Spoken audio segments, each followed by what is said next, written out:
Bonjour à tous, nouvel épisode de notre série Gouvernance multi-hybride cloud. Nous sommes dans la partie critères, décisions, choix liés à la gouvernance sur les sujets internes, disons.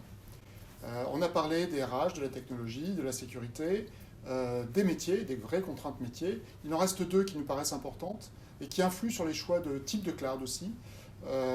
C'est l'élasticité et les coûts.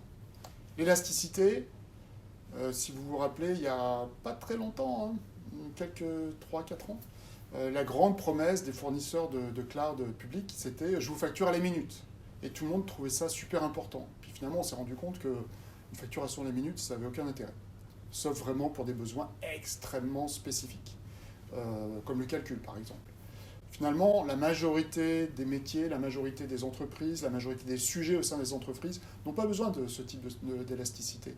Ce dont ils ont besoin, c'est d'être sûrs que dans un horizon compatible avec leur métier, ils vont pouvoir monter, mais ils vont pouvoir aussi descendre sans avoir de surcoût, ou en tout cas sans avoir de surcoût important.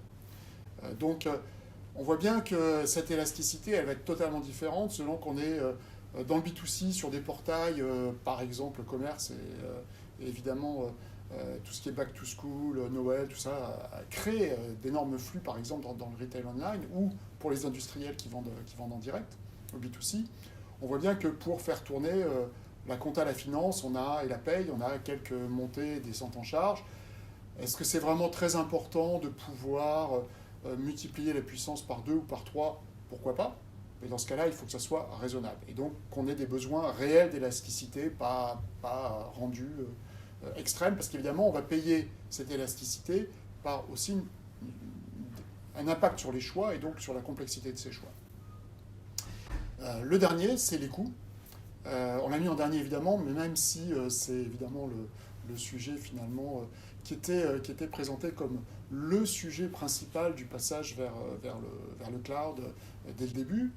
Évidemment, sur les bons sujets, on va faire des économies.